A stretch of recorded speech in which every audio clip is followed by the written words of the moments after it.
અરવલ્લી જિલ્લાના શામળાજી મેશ્વો ડેમમાંથી કેનાલમાં ચોથા તબક્કાનું પાણી છોડવામાં આવ્યું। ડેમમાંથી ખેડૂતોને સિંચાઈ માટે 60 ક્યુસેક પાણી છોડાયું। તંત્રના નિર્ણયથી ભિલોડા, મોડાસા અને ધનસુરાના 60 ગામના ખેડૂતોને ફાયદો થશે।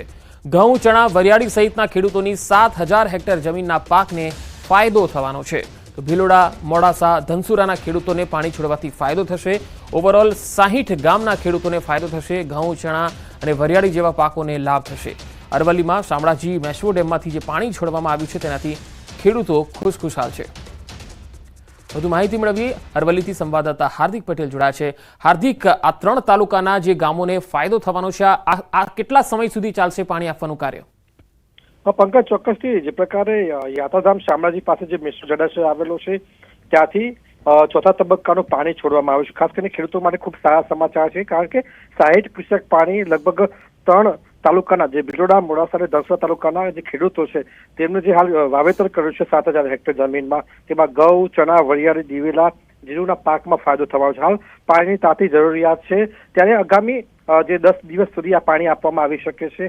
આ સંજોગોમાં જે પ્રકારે ધીમે ધીમે ગરમી વધી રહી છે પંકજ, ખાસ કરીને ત્યારે પાકને હાલ તાતી જરૂરિયાત છે પાણીની, તેવા સંજોગોમાં હાલ ખેડૂતો માટે સારા સમાચાર છે। જી હાર્દિક, આભાર માહિતી આપવા માટે। સ્થાનિક ચૂંટણીના પરિણામો બાદ સત્તાના સુકાની પ્રક્રિયા ચાલી રહી છે। રાજ્યની 66 નગરપાલિકામાં પ્રમુખની પસંદગી કરવા ભાજપની નિરીક્ષકોની વરણી થઈ ગઈ છે। જૂનાગઢ મહાનગરપાલિકામાં પણ મેયર સહિતના પદાધિકારીઓ પસંદ કરાશે। તારીખ 25, 26 અને 27 એમ 3 દિવસ ચાલશે પસંદગીની કાર્યવાહી। તારીખ 28 ફેબ્રુઆરી અને 1 માર્ચના રોજ પાર્લામેન્ટરી બોર્ડની બેઠક મળશે। 1 માર્ચ બાદ તમામ પાલિકાને મળશે પ્રમુખ અને જૂનાગઢ મહાનગરપાલિકાને મળશે મેયર। વધુ માહિતી મેળવીએ સંવાદદાતા ગૌતમ શ્રીમાળી જોડાયા છે। ગૌતમ, હવે આગામી 3 દિવસ આ પસંદગીની પ્રક્રિયા ચાલશે, શું વધુ અપડેટ આવી રહી છે? કઈ રીતે આ પ્રક્રિયા થશે? ચોક્કસથી 66 નગરપાલિકા, 3 તાલુકા પંચાયત અને 1 મહાનગરપાલિકાની ચૂંટણી જે છે તે તાજેતરમાં યોજાઈ હતી, જેમાં ભારતીય જનતા પાર્ટીને ભવ્ય સફળતા જે છે તે પ્રાપ્ત થઈ હતી, ને તેને લઈને હવે નગરપાલિકાના પ્રમુખ કોણ, સ્ટેન્ડિંગ કમિટીના ચેરમેન કોણ, તે અંતર્ગતનું મંથન જે છે તે થવાનું છે। જે અંતર્ગત રાજ્યની જે 66 નગરપાલિકાના પ્રમુખોની પસંદગી માટે ભાજપ દ્વારા નિરીક્ષકોની જે વરણી જે છે તે કરવામાં આવી છે, જેમાં જૂનાગઢ મહાનગરપાલિકાના પણ મેયર સહિત પદાધિકારીઓની પસંદગી જે પ્રક્રિયા જે છે તે યોજાવાની છે આજથી, એટલે કે આજે, આવતીકાલે અને 27 તારીખે 3 દિવસ સુધી આ પસંદગીની કાર્યવાહી જે છે તે થવાની છે, જેમાં નિરીક્ષકો જે છે તે ગ્રાઉન્ડમાં જશે, ત્યારબાદ તમામ જે પ્રમુખો માટેના સેન્સ પ્રક્રિયા જે છે તે લેશે। ત્યારબાદ 28 ફેબ્રુઆરીએ સમગ્ર મુદ્દે એક મંથન જે છે તે સંકલન બેઠક જે છે તે મળવાની છે, અને બેઠક બાદ ફાઇનલાઇઝ નામો જે છે તે અંતર્ગતની પાર્લામેન્ટરી બોર્ડ બેઠકની અંદર ચર્ચા થશે। 1 માર્ચ સુધીમાં પાર્લામેન્ટરી બોર્ડ બેઠક મળશે અને તેમાં આ પ્રમુખોના નામોની ચર્ચા જે છે તે થશે, એટલે કે આવનારા દિવસની અંદર 1 માર્ચ સુધીમાં જે નવી નગરપાલિકા જે મળી છે તેમાં પ્રમુખો, જૂનાગઢ મહાનગરપાલિકાઓ સહિતના મેયરો માટેની વરણી જે છે તે પ્રક્રિયા પૂર્ણ થઈ ચૂકી છે અને તેમાં પ્રમુખો જે છે તે મળી જશે। જી આભાર માહિતી આપવા માટે ગૌતમ। રાજકોટના સમૂહ લગ્નમાં છેતરપિંડી મામલે કોંગ્રેસની એન્ટ્રી થઈ છે। રાજકોટ શહેર કોંગ્રેસ પ્રમુખ અતુલ રાજાણીએ કહ્યું છે કે સમૂહ લગ્નમાં છેતરપિંડી કરનારા શખ્સો સામે કડકમાં કડક કાર્યવાહી કરવામાં આવે। આ અંગે તેમણે રાજકોટ જિલ્લા કલેક્ટરને રજૂઆત કરી। લગ્નના ખર્ચનો હિસાબ, આયોજકોનો ક્રિમિનલ રેકોર્ડ, કરિયાવર સહિતના મામલે જિલ્લા કલેક્ટર દ્વારા નિયમો ઘડવામાં આવે તેવી માંગણી કરવામાં આવી।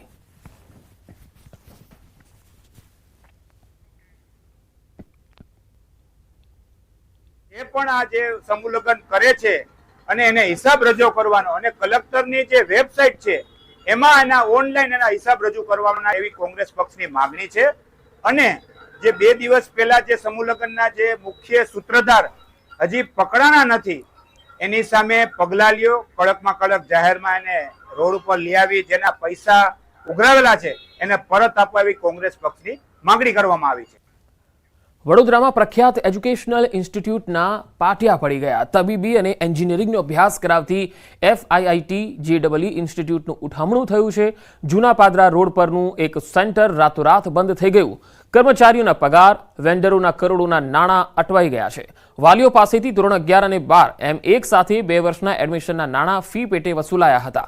સેન્ટર અચાનક બંધ થઈ જતા પ્રવેશ મેળવેલા વિદ્યાર્થીઓ રજડી પડ્યા છે। નાણાં પણ ડૂબ્યા છે। છેલ્લી ઘડીએ નવા ઇન્સ્ટિટ્યૂટમાં એડમિશન માટે વાલીઓની દોડધામ જોવા મળી। સેન્ટરના માલિક અને દિલ્હીના વતની AK ગોયલ સામે દેશમાં અનેક જગ્યાએ પોલીસ ફરિયાદ થઈ હોવાની ચર્ચા છે।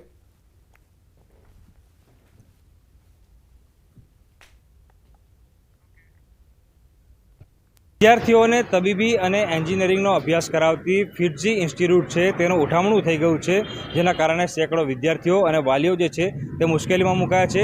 આ સમગ્ર મામલે જો વાત કરવામાં આવે તો વડોદરા શહેરના ઓલ્ડ પાદરા રોડ ખાતે આજે ફિટજી એજ્યુકેશનલ ઇન્સ્ટિટ્યૂટ જે છે તે લાંબા સમયથી ચાલતું હતું, પરંતુ તેના જે સંચાલકો છે તેઓ રાતોરાત આ જે ઇન્સ્ટિટ્યૂટ છે તેને તાળા મારીને ફરાર થઈ ગયા છે. બીજી વાત કરીએ તો કર્મચારીઓના પગાર અને વેન્ડરોના કરોડો રૂપિયા જે છે તે આ ઉઠામણું થયા બાદ સલવાઈ ગયા છે. એટલે કે જે લોકો છે તેમને અહીંયા પૈસા ઇન્વેસ્ટ કર્યા હતા, અથવા તો જે વાલીઓ છે કે જેમને 2-2 વર્ષની ફી જે છે પોતાના વિદ્યાર્થીઓને અહીંયા ભરી હતી, એ તમામ લોકોએ અત્યારે રોવાનો વારો આવ્યો છે. આ સંચાલકોની વાત કરીએ તો વાલીઓ પાસેથી ધોરણ 11 અને 12ના એક સાથે 2 વર્ષના એડમિશનના જે પૈસા જે છે તે ઉઘરાવી લેવામાં આવ્યા હતા, અને અચાનક રાતોરાત આ જે ઇન્સ્ટિટ્યૂટ છે તેને તાળા વાગી જતા જે વિદ્યાર્થીઓ જે છે ચોક્કસથી મુશ્કેલીમાં મુકાય છે. કારણ કે થોડા સમય બાદ જ્યારે પરીક્ષાઓ યોજાવાની છે ત્યારે પરીક્ષા ટાણે જ આ જે ઇન્સ્ટિટ્યૂટ છે તેનું ઉઠામણું થઈ જતા, તાળા વાગી જતા અત્યારે જે વાલીઓ અને વિદ્યાર્થીઓ જે છે તે અન્ય કોચિંગ સેન્ટર અથવા તો ઇન્સ્ટિટ્યૂટમાં એડમિશન લેવા માટે આમ તેમ દોડધામ જે છે તે કરી રહ્યા છે. બીજી વાત કરીએ તો ફિટજી સેન્ટરના માલિક જે દિલ્હીના છે મૂળ વતની ડીકે ગોયલ, તેમની સામે દેશમાં અનેક જગ્યાએ પોલીસ ફરિયાદ દાખલ થઈ હોવાની માહિતી જે છે તે મળી રહી છે, અને દેશમાં અલગ અલગ સ્થળો પર આ જ રીતે ઉઠામણું જે છે તે કરવામાં આવ્યું છે. નાનામાં નાનો સિક્યુરિટી ગાર્ડથી માંડીને મોટી મોટી એજન્સીઓ અને વાલીઓ પાસેથી કરોડો રૂપિયા ઉઘરાવ્યા બાદ આ જે ઇન્સ્ટિટ્યૂટ છે તેનું ઉઠામણું થઈ જતાં અત્યારે વડોદરા શહેરમાં જે છે તે ચિંતાનું મોજું ફરી વળ્યું છે. કારણ કે આગામી સમયમાં વિદ્યાર્થીઓની પરીક્ષા છે, અને આ પરીક્ષા ટાણે જ વિદ્યાર્થીઓ અન્ય જગ્યા પર એડમિશન લેવા માટે કઈ રીતે આખું પ્રોસિજર જે છે તે પૂરો કરશે, તે સૌથી મોટો સવાલ જે છે તે ઉઠવા પામી રહ્યો છે. બહારથી ખાદ્ય વસ્તુ મંગાવો તો અચૂક ચેક કરજો. રાજકોટનો બનાવ તમામ લોકો માટે લાલબત્તી સમાન છે. વેજ બર્ગરનો ઓર્ડર કર્યો અને ઘરે પહોંચ્યું નોનવેજ બર્ગર. જાણ બહાર ભૂલથી નોનવેજ બર્ગર ખવાઈ પણ ગયું. ગ્રાહકે મેકડોનાલ્ડ પાસેથી વેજ બર્ગર મંગાવ્યું હતું. રાજકોટ મેકડોનાલ્ડ્સની ગંભીર બેદરકારી છતી થઈ. શાકાહારી વ્યક્તિની ધાર્મિક લાગણી દુભાતા ગ્રાહકે ગ્રાહક સુરક્ષા કોર્ટમાં કેસ કરવાની તૈયારી શરૂ કરી છે. વૈષ્ણવ ધર્મ પાળતા અને રાજકોટમાં રહેતા કેવલ વિરાણી નામના વ્યક્તિના કહેવા પ્રમાણે તેમણે પોતાના પરિવાર માટે સ્વિગી ડિલિવરી એપ મારફતે મેકડોનાલ્ડ્સમાંથી 6 વેજ બર્ગર મંગાવ્યા, જેમાંથી 4 વેજ અને 2 નોનવેજ આવ્યા. આ અંગે જ્યારે મેકડોનાલ્ડનો સંપર્ક કર્યો ત્યારે તેમણે સ્વીકાર્યું કે ભૂલ તેમના તરફથી છે. કામના વધુ ભારણને કારણે આવી ભૂલ થઈ હતી.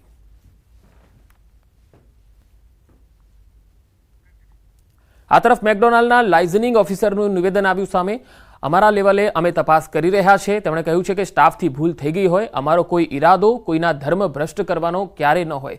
જવાબદાર સ્ટાફ સામે કાર્યવાહી કરીશું. અમારાથી ભૂલ થઈ છે અને માફી પણ માંગીએ છીએ.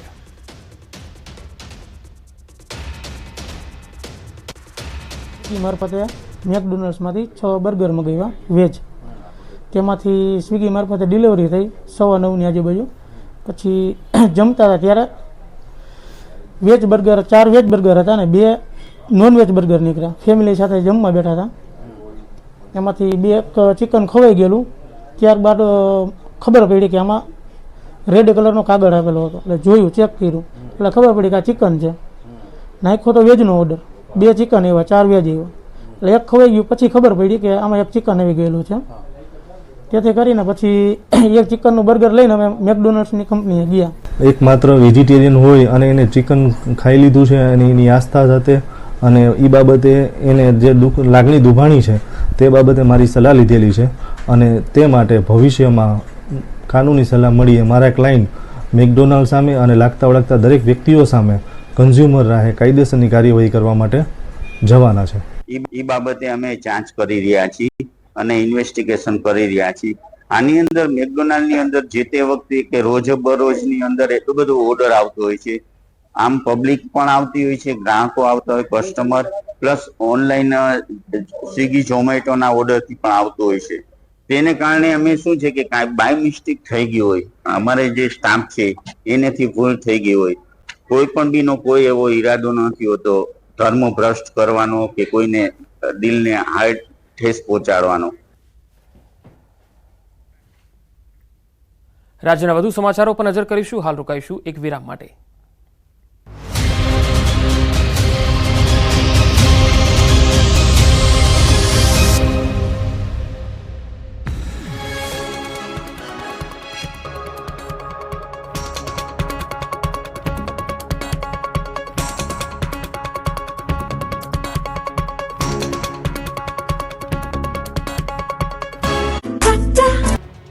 ગુજરાતમાં ઉનાળાની ધગધગતી એન્ટ્રી થઈ ગઈ છે. ફેબ્રુઆરી માસમાં જ માથાફાડ ગરમી પડવા લાગી છે. જેવી માર્ચ મહિનામાં ગરમી પડે તેવી ગરમી અત્યારથી પડવા લાગતા ઘરે ઘરે પંખાની બદલે સીધા એસી શરૂ થવા લાગ્યા છે. આગામી દિવસોમાં તો સૂરજદેવ કોપાયમાન થવાના છે. 5 દિવસ પરસેવો છોડાવી દે તેવી આખરી ગરમી પડવાની છે. હવામાન વિભાગે ઉનાળાની એન્ટ્રી સતત યલો એલર્ટ આપી દીધું છે. હવામાન વિભાગે આગાહી કરી છે કે હવે કાળઝાળ ગરમી માટે શેકાવા તૈયાર રહેજો. ગુજરાતના કાંઠા વિસ્તારમાં ગરમીનું યલો એલર્ટ અપાયું છે. કાંઠાના ભાગોમાં આખરી ગરમીનો અહેસાસ થશે. સૌરાષ્ટ્ર, કચ્છ અને દક્ષિણ ગુજરાતના દરિયાઈ વિસ્તારોમાં એલર્ટ અપાયું. આવતા દિવસોમાં પારો 2 થી 3 ડિગ્રી ઊંચકાઈ શકે. આ વિસ્તારોમાં અઠવાડિયાના મધ્ય સુધીમાં ગરમી 40 થી 41 સેલ્સિયસ તો સુરતની આસપાસ કેટલાક સ્થળે 42 સેલ્સિયસે પારો પહોંચી શકે છે. રાજ્યના મોટાભાગના તાપમાન 37 થી 38 સેલ્સિયસ રહેવાની સંભાવના છે. અમદાવાદમાં પણ ભારે ગરમીનો અહેસાસ થશે. અમદાવાદમાં મહત્તમ તાપમાન 35 ડિગ્રી થઈ શકે તો બફારાથી પણ લોકો અકળાઈ જશે. અકળાવી નાખે એવા બફારાની સંભાવના છે. કાંઠા વિસ્તારમાં વધારે બફારાની આશંકા છે. એટલે ફેબ્રુઆરીનું અંતિમ અઠવાડિયું ગુજરાતવાસીઓને તપાવી દેશે. ઉનાળાની ગુજરાતમાં એન્ટ્રી સાથે હીટવેવની ચેતવણી આપી છે. તો હજુ ઉનાળાનું ટ્રેલર છે, ત્યારે માર્ચ, એપ્રિલ, મેમાં ઉનાળો કેટલો આકરો હશે એ વિચારો. સોમનાથ મહાદેવ મંદિરમાં મહાશિવરાત્રિની 2025ની ભવ્ય ઉજવણીની તૈયારીઓ શરૂ થઈ ગઈ છે. મંદિર 26 ફેબ્રુઆરીએ સવારે 4 વાગ્યાથી સતત 42 કલાક સુધી ભક્તો માટે ખુલ્લું રહેશે. સવારે 7 વાગ્યે પ્રાતઃ આરતી બાદ પાલખી યાત્રા નીકળશે. યજ્ઞશાળામાં લઘુરુદ્ર યજ્ઞ અને મહામૃત્યુંજય યજ્ઞનું આયોજન કરાયું છે. રાત્રે 4ની પ્રહરની મહાપૂજા અને મહાઆરતી યોજાશે. સવારે 8 વાગે સોમનાથ સમુદ્ર કિનારે હજારો ભક્તો માટે પાર્થિવ શિવલિંગ મહાપૂજાનું આયોજન કરવામાં આવ્યું છે. ભક્તોને દર્શન અને ગંગાજળ અભિષેકનો લાભ મળે તે માટે સવારે 8 થી 11 અને બપોરે 1 થી 5 વાગ્યા સુધી વિશેષ વ્યવસ્થા કરવામાં આવી છે. સકીર્તન ભવન ખાતે ધ્વજા પૂજા માટે વિશેષ વ્યવસ્થા કરાશે.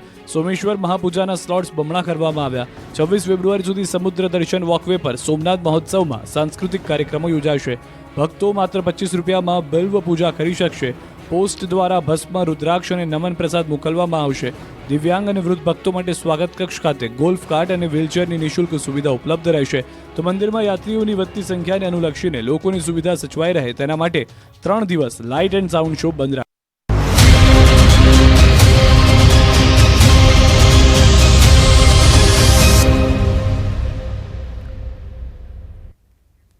બ્રેક બાદ સમાચારોમાં આગળ વાત રાજકોટની. રાજકોટમાં આજી નદીના કાંઠા આવેલા વિસ્તારોમાં મચ્છરોનો ભયંકર ત્રાસ છે. સ્થાનિકોનું કહેવું છે કે અહીં આજી નદીમાં જળકુંભીનું સામ્રાજ્ય આવેલું છે, જેના કારણે મચ્છરોનો ભારે ત્રાસ છે.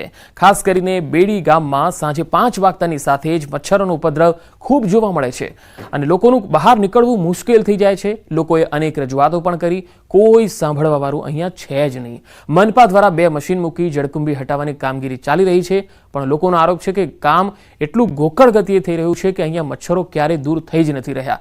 2 નહીં વધારે મશીન મૂકવામાં આવે તો જળકુંભી હટાવી શકાય તેમ છે. શાસકો આ અંગે પગલાં લે એ જરૂરી છે. વધારે મશીન મુકાવી વહેલી તકે જળકુંભી હટાવાય તે જરૂરી છે. 6 કિલોમીટર એરિયામાં ગાંડી વેલ છે. અત્યારે એ વેલ નિકાલ થાય એવી અમારી અપેક્ષા છે સ્થાનિક લોકોને. 6 વાગ્યા પછીનો સમયગાળો મચ્છર માટેનો એટલો વધીન છે કે લોકો બોલી નથી શકતા, જમી નથી શકતા. જ્યાં આંકણે બહુ ભયંકર પરિસ્થિતિ છે. અહીંયા તમે સાંજે 5 વાગ્યા ને એટલે તમારે એવી પરિસ્થિતિ થાય કે તમારી આંખું ન ખોલે. રોડમાંથી અવારનવાર અકસ્માત બને. બોલો આના હિસાબે, કારણ કે માણસોને જવું હોય, હવે આંખમાં મચ્છર પડે, માણસ શું કરે? બહુ માલ ઢોરને બહુ હેરાન કરે. મચ્છરદાનીમાં રાખવા પડે અને વારું કરવાના બેહી તો મચ્છરદાની ઓલી અગરબત્તી જગાવવી પડે. બહુ મચ્છરનો ત્રાસ છે.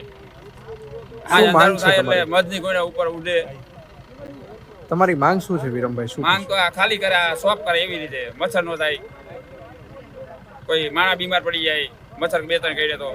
રાજકોટની આજી નદી કાંઠે આવેલા બેડી ગામ અને રેલનગર સહિતના વિસ્તારોમાં લોકો મચ્છરથી ત્રાહિમામ છે તે પોકારી ચૂક્યા છે. અને ત્યારે જ રાજકોટ મહાનગરપાલિકા દ્વારા જોઈ શકાય છે કે આજી નદીની અંદર જે જળકુંભી લાગી ચૂકી છે, આ જળકુંભી દૂર કરવાની કામગીરી છે તે હાલ અત્યારે કરવામાં આવી રહી છે. રાજકોટ મહાનગરપાલિકા દ્વારા હાલ 2 જેટલા મશીનો છે તે મૂકવામાં આવ્યા છે, પરંતુ સ્થાનિકોનું કહેવું છે કે અંદાજિત 8 કિલોમીટર એરિયાની અંદર આ જળકુંભી છે, ગાંડી વેલ છે તે જોવા મળી રહી છે. ત્યારે માત્ર 2 મશીનથી ખૂબ જ લાંબો સમય છે તે લાગી શકે એમ છે. ત્યારે જો ખરેખર અહીંના જે લોકો છે, પછી તે બેડી ગામના લોકો હોય, બેડી માર્કેટિંગ યાર્ડમાં કામ કરનારા મજૂરો હોય, વેપારીઓ હોય, આ તમામને જો મચ્છરોના ત્રાસમાંથી જો મહાનગરપાલિકાએ કાયમી માટે મુક્ત કરવા હોય તો અહીંયા 6 થી વધુ મશીન છે તે રાખવા પડી શકે તેમ છે. હાલ અત્યારે આપ જે દ્રશ્યોમાં જે જોઈ રહ્યા છો, આ રાજકોટ મહાનગરપાલિકા દ્વારા અગાઉ કરોડો રૂપિયાના ખર્ચે આ મશીન છે તે વસાવવામાં આવ્યું હતું અને ત્યારબાદથી આ મશીન છે તે સતત આજી નદીની અંદરથી જે ગાંડી વેલ છે, એટલે કે જેને જળકુંભી કહેવામાં આવે છે, તેને દૂર કરવાની કામગીરી છે તે કરવામાં આવી રહી છે. ત્યારે ખરા અર્થમાં આ જે જળકુંભી છે તે દૂર કરવાની કામગીરી કરવામાં આવે તેવું સ્થાનિકોનું કહેવું છે. કારણ કે આ જ પ્રકારે જો ગોકળ ગતિથી કામ થશે તો અંદાજિત 5 થી 6 મહિના જેટલો સમય લાગી શકે તેમ છે. તો પાછો જે ગંદુ પાણી હોવાના કારણે ચોમાસાથી આ જે ગાંડી વેલ છે તે ઉત્પન્ન થવાનું ફરીથી શરૂ થઈ જતું હોય છે. અંકિત પોપટ, ન્યૂઝ 18 ગુજરાતી, રાજકોટ. દાહોદના નકલી એનએ પ્રકરણ મામલે પોલીસે અગાઉ નોંધાયેલ ફરિયાદમાં જેલવાસો ભોગવી રહેલ મુખ્ય ભેજાબાજ અને બિલ્ડર ડેવલપર વચેટિયા તેમજ 2 સરકારી કર્મચારીઓ સહિત 4 આરોપીઓને ટ્રાન્સફર વોરંટના આધારે સબ જેલમાંથી અરેસ્ટ કરી પોલીસ કસ્ટડીમાં લીધા. તેઓએ કોર્ટમાં રજૂ કરી વધુ તપાસ માટે રિમાન્ડની માંગણી કરી છે. નકલી એનએ પ્રકરણમાં ઓક્ટોબર માસમાં 70 લોકો સામે ટીડીઓ દ્વારા જે ફરિયાદ નોંધાવવામાં આવી હતી, એમાં તપાસ દરમિયાન નામ ખુલતા પોલીસે જેલમાં બંધ 4 આરોપીઓને ટ્રાન્સફર વોરંટના આધારે જેલમાંથી કસ્ટડી લીધા બાદ કોર્ટમાં રજૂ કરવા માટે ધરપકડ કરી પોલીસ મથકે લાવવામાં આવ્યા છે.